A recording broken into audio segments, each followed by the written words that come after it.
शेरी limited ने issue किए हैं 10,000 इक्विटी शेयर्स जिनकी फेस वैल्यू है ₹100 और इनको इशू किया गया है एट अ प्रीमियम ऑफ ₹20 पर शेयर। कंपनी पैसे कुछ इस तरह से ले रही है, ₹30 पर शेयर वो ले रही है ऑन एप्लीकेशन, ₹50 पर शेयर वो ले रही है ऑन अलॉटमेंट इंक्लूडिंग प्रीमियम, यानी कि अलॉटमेंट पे ₹30 कैपिटल के और ₹20 जो है वो प्रीमियम के लिए जा रहे हैं बाय द कंपनी। अब वो बचा हुआ जो ₹40 है वो ले रही है पर share on first and final call. तो इस तरह से कंपनी पैसे ले रही है अपने शेयर्स पे। उसने इशू किए हैं 10,000 इक्विटी शेयर्स। अब आपको बताया गया आगे कि all the shares were subscribed, यानी कंपनी का इशू जो है वो फुली सब्सक्राइब्ड हो गया। कंपनी ने इशू भी 10,000 शेयर्स किए थे और पब्लिक ने अप्लाई भी 10,000 शेयर्स के लिए ही किया था। फिर ये कहा गया कि the amount due on shares were received accept from Asha holding 100 shares, और आशा ने ना अलॉटमेंट दिया ना कॉल दिया। और एक और है नीरू जिसके पास 200 शेयर्स हैं, उसने सिर्फ फर्स्ट एंड फाइनल कॉल नहीं दी। तो आशा ने जिसके पास 100 शेयर्स हैं उसने अलॉटमेंट और फर्स्ट एंड फाइनल कॉल दोनों ने दिया, और नीरू जिसके पास 200 शेयर्स हैं उसने फर्स्ट एंड फाइनल कॉल नहीं दिया कंपनी को। ठीक है स्टूडेंट्स। फिर ये बताया गया कि देयर शेयर्स वर फॉरफिटेड, यानी कि आशा और नीरू दोनों के जो शेयर्स थे 100 और 200 इनको फॉरफिट कर लिया गया बाय द कंपनी। और फिर इन फॉरफिटेड शेयर्स में से केवल 150 शेयर्स को ही रीइशू किया गया है, यानी फॉरफिट तो 300 शेयर्स करे हैं लेकिन रीइशू केवल 150 शेयर्स को ही किया गया, जिसमें आशा के सारे शेयर्स इंक्लूडेड हैं। तो अंडरस्टूड है 50 शेयर्स ही केवल नीरू के होंगे जो रीइशू हुए हैं। ठीक है स्टूडेंट्स। इन शेयर्स को रीइशू किया गया है to Raja at the rate ₹80 पर share as fully paid up. तो इन शेयर्स को फुली पेड अप मानते हुए ₹80 पर शेयर का राजा को इशू किया गया है। अब आपसे स्टूडेंट्स यहाँ पर इस क्वेश्चन में आपसे जर्नल एंट्रीज नहीं मांगी गई हैं, आपसे कहा गया है केवल कि show the presentation of share capital in the balance sheet of the company. ठीक है स्टूडेंट्स। और ध्यान रखिएगा कि यहाँ पर आपको केवल शेयर कैपिटल को शो करना है, रिजर्व्स एंड सरप्लस को नहीं, यानी सिक्योरिटी प्रीमियम को शो नहीं करना है, ना ही उस कैपिटल रिजर्व को शो करना है जो आपको इन शेयर्स के रीइशू पे गेन हुआ होगा जिसको आपने कैपिटल रिजर्व में ट्रांसफर किया है, ना ही आपको बैंक का अमाउंट शो करना है, ओनली द शेयर कैपिटल। तो स्टूडेंट्स उस शेयर कैपिटल को शो करने से पहले आप को जो है एक नोट्स टू अकाउंट्स बनाना पड़ेगा, और उस नोट्स टू अकाउंट्स को बनाने से पहले आप मेरे इस पर्टिकुलर चार्ट को समझ लीजिए, उसके बाद आपको notes to accounts related to share capital बनाना आसान हो जाएगा। यहाँ लिखिए 10,000 शेयर्स जो कि सब्सक्राइब शेयर्स हैं। ठीक है स्टूडेंट्स। फिर यहाँ लिखिए नो अरियर्स और ये अरियर्स, ये आपको अपने लिए बनाना है फ्लो चार्ट, तो ध्यान रख लीजिए this is no arrears and this is arrears. Arrears 300 shares पे है जिसमें 100 शेयर आशा के हैं और 200 शेयर नीरू के हैं। तो 9700 शेयर्स ऐसे हैं जिन पे कोई अरियर्स नहीं है। फिर अरियर वाले शेयर्स के दो पार्ट कर लीजिए, नॉट फॉरफिटेड और फॉरफिटेड। फिलहाल नॉट फॉरफिटेड तो कोई भी शेयर्स नहीं है क्योंकि सारे शेयर्स फॉरफिट कर लिए गए थे जिन पे अरियर्स था, तो फॉरफिट पूरे 300 शेयर्स हैं। अब फॉरफिटेड के बाद आपको यहाँ पर फिर से दो पार्ट लिखना है, नॉट रीइशूड और रीइशूड। तो रीइशू केवल 150 शेयर्स हुए हैं जिसमें आशा के पूरे 100 शेयर्स हैं और 50 शेयर्स नीरू के हैं, और जो नॉट रीइशूड हैं वो 150 शेयर्स नीरू के हैं। इन बातों को ध्यान रखिएगा स्टूडेंट्स। और जो शेयर्स रीइशू हुए हैं उन्हें फुली पेड अप मान के रीइशू करा गया है, तो इस 150 शेयर्स को आप इन शेयर्स में ऐड कर दीजिए जिन पे कोई अरियर्स नहीं है, क्योंकि अब ये जो 150 शेयर रीइशू हो गए हैं उन पे अब कोई भी अरियर नहीं है, और ना ही वो शेयर्स अब फॉरफिट शेयर में रहेंगे क्योंकि वो रीइशू हो चुके हैं। इनको फुली पेड मान के ही रीइशू करा गया था, दैट्स वाई इन शेयर्स में जो शेयर्स रीइशू हुए 150 इनमें इंक्लूड कर दीजिए। ये आ जाएगा 9850। ठीक है स्टूडेंट्स। अब आप मेरी बात को ढंग से समझिएगा, इस राइट वाले पार्ट को भूल जाइए, लेफ्ट वाले पार्ट को ध्यान रखिए।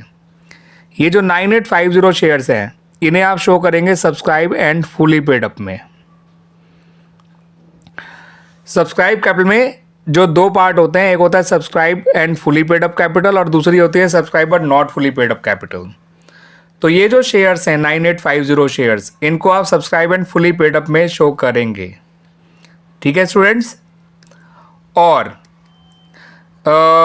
इनको 100 से मल्टीप्लाई करिएगा क्योंकि ये shares fully called as well as fully paid है। तो अमाउंट आएगा 985000। ये आपका आएगा subscribe and fully paid up capital का अमाउंट। अब यहाँ पे अगर कोई शेयर्स होते जिन पे अरियर तो था मगर फॉरफिट नहीं हुए, वो आते subscribe but not fully paid में, और हम उनके उसका अरियर भी माइनस करते उनकी कॉल्ड अप वैल्यू में से। मगर फिलहाल यहाँ कोई शेयर नहीं है तो इसके बारे में बात नहीं करते हैं स्टूडेंट्स। जब कोई ऐसा क्वेश्चन होगा जिसमें ऐसे शेयर्स भी होंगे जिन पे अरियर है, तब मैं इनके बारे में आपको और ढंग से बताऊंगा। फिलहाल subscribe but not fully paid में कोई भी शेयर नहीं आएगा। और जो शेयर्स फॉरफिट हो गए मगर रीइश्यू नहीं हुए, उनको आप लिखेंगे ऐड, इसी सब्सक्राइब कैपिटल में ही ऐड करेंगे फॉरफिटेड शेयर अकाउंट के नाम से। और ये 150 शेयर नीरू के हैं। ठीक है स्टूडेंट्स, और नीरू ने जितना पैसा दे दिया है रिलेटेड टू कैपिटल, उससे मल्टीप्लाई करके आप लिखेंगे। तो नीरू ने एप्लीकेशन के 30 रुपीज़ दे रखे हैं, अलॉटमेंट के ₹50 दे रखे हैं, लेकिन उसमें 20 प्रीमियम के भी हैं।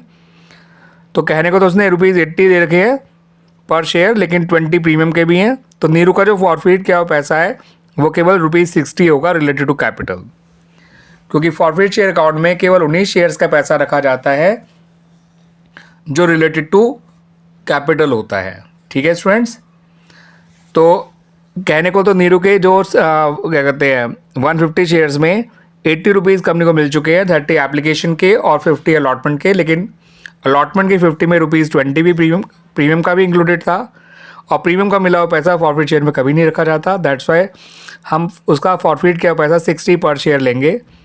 150 into 60 होता है 9000। तो याद रखिएगा स्टूडेंट्स, ये ₹9000 जो है इसको आप फॉरफिट शेयर अकाउंट के नाम से ऐड कर देंगे सब्सक्राइब कैपिटल में। यानी जो subscribe and fully paid up का अमाउंट होगा 9,85,000, उसमें 9000 ऐड कर दीजिएगा।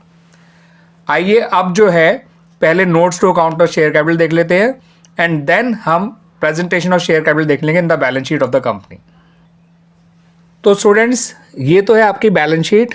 सबसे पहले ऊपर कंपनी का नाम लिख लीजिएगा, स्पेनिश शेरी लिमिटेड, फिर लिखिएगा बैलेंस शीट, ब्रैकेट में एक्सट्रैक्ट लिखना मत भूलिएगा, बिकॉज आप कंप्लीट बैलेंस शीट नहीं दिखा रहे हैं, केवल आप उसका अंदर शेयर कैपिटल को शो करके दिखा रहे हैं। और एज एड करके जो भी आप डेट डालनी हो डाल दीजिएगा।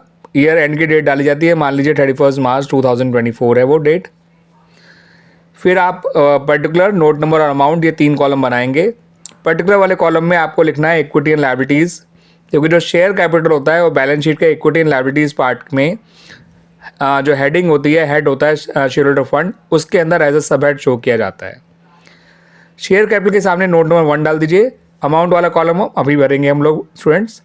अब आ जाइए नोट्स टू अकाउंट्स पे। नोट्स टू अकाउंट में आपका शेयर कैपिटल का नोट नंबर 1 था, वो नोट नंबर 1 डाल के शेयर कैपिटल लिखिए। फिर उसके नीचे आपको लिखना है पहले ऑथराइज कैपिटल, फिर लिखना है इशूड कैपिटल, एंड देन लिखना है आपको सब्सक्राइब कैपिटल। अब ऑथराइज कैपिटल में आपको नंबर ऑफ शेयर्स गिवन नहीं है, तो इसको आप ब्लैंक छोड़ दीजिए और यहाँ लिखिए इतने ब्लैंक जो छोड़ दीजिए इसको, और लिखिए इक्विटी शेयर्स ऑफ ₹100 ईच। और इसका टोटल जो है यहाँ भी इसे खाली छोड़ दीजिएगा, बिकॉज नंबर ऑफ शेयर्स पता ही नहीं कितने हैं। इशूड में आप लिख सकते हैं 10,000 इक्विटी शेयर्स इशूड कैपिटल में। ऑथराइज के बाद आपको इशूड शो करना होता है, तो वहाँ लिखिए 10,000 इक्विटी शेयर्स ऑफ ₹100 ईच। यहाँ आ जाएगा 10 लाख। इशूड का टोटल नोट्स टू अकाउंट के अंदर आ करता है, बैलेंस शीट में नहीं जाता है, इसको ध्यान रखिएगा। अब सब्सक्राइब कैपिटल में आपको एक शो करना है सब्सक्राइब एंड फुली पेड, और दूसरा शो करना है फॉरफिट शेयर अकाउंट। सब्सक्राइब पर नॉट फुली पेड क्यों नहीं आएगा वो मैंने आपको अभी उस बताया था स्टूडेंट्स, क्योंकि कोई शेयर्स ऐसे है ही नहीं जिन पे अरियर हो और उनको फॉरफिट ना करा के हो। क्योंकि 300 शेयर्स पे अरियर था, 100 आशा के थे और 200 नीरू के, 300 के 300 शेयर फॉरफिट हो गए थे। तो जो शेयर्स पे कंपनी पूरा पैसा मांग चुकी होती है और अरियर होने पर उनको फॉरफिट भी कर दिया गया होता है, तो वो शेयर्स ना ही subscribed and fully paid up में आते हैं, ना ही वो shares subscribed but not fully paid में आते हैं। वो शेयर्स आते हैं फॉरफिट शेयर अकाउंट में, और फॉरफिट होने के बाद जो शेयर्स रीइशू हो जाते हैं वो शेयर्स वापस subscribe and fully paid up में आ जाते हैं। जैसे कि यहाँ पर आ गए थे 150 शेयर्स, तो सब्सक्राइब और नॉट फुली पेड में कोई शेयर था ही नहीं, और सब्सक्राइब एंड फुली पेड में आपको 9850 शेयर्स लिखने हैं। 9700 शेयर्स ऐसे थे जिन पे शुरू से ही कोई अरियर नहीं था, और 150 शेयर जो बाद में रीइशू करे थे उनको फुली पेड अप मान के रीइशू करा गया था। तो इस तरह से वो 9850 इक्विटी शेयर्स हो गए थे ऑफ ₹100 ईच, और 9850 इंटू 100 होता है 9,85,000। और फॉरफिट शेयर अकाउंट में उन 150 शेयर्स का पैसा आपको ऐड करना है, फॉरफिट के अमाउंट जो कि नीरू के थे, और उन पे ₹60 रिलेटेड टू कैपिटल मिल चुके थे। फॉरफिट शेयर का वो पैसा लिखा जाता है जितना उन शेयर्स पे मिल चुका होता है, और वो रिलेटेड टू कैपिटल होना चाहिए। वैसे तो नीरू के शेयर्स पे में प्रीमियम का पैसा ही मिल चुका है, लेकिन प्रीमियम का मिला हुआ पैसा फॉरफिट शेयर अकाउंट में नहीं शो किया जाता। दैट्स वाई 150 इंटू 60 होता है ₹9,000, इसमें ऐड कर दीजिए, और टोटल हो गया 9,94,000। इस टोटल को आप जो है यहाँ लिख दीजिए, ठीक है बच्चों। ये अपनी बैलेंस शीट में शेयर कैपिटल में अमाउंट के सामने अमाउंट वाले कॉलम में। इस तरह से हमारा बैलेंस शीट का जो एक्सट्रैक्ट है वो बनके तैयार हो गया, और साथ साथ हमारा नोट्स टू अकाउंट भी बनके तैयार हो गया। और सब्सक्राइब कैपिटल का टोटल ही आपको शेयर कैपिटल के में शो करना होता है, ठीक है। Under the head share holder fund जो शेयर कैपिटल होता है उसके अंदर जो अमाउंट शो किया जाता है वो सब्सक्राइब कैपिटल का ही होता है। इसमें subscribe and fully paid, subscribe but not fully paid और फॉरफिट शेयर अकाउंट तीनों का सम आता है। यहाँ पर subscribe but not fully paid में ऐसा कोई शेयर नहीं था, क्योंकि ऐसा कोई भी शेयर नहीं था जिन पे अरियर हो और उन्हें फॉरफिट भी ना किया गया हो। ठीक है स्टूडेंट्स।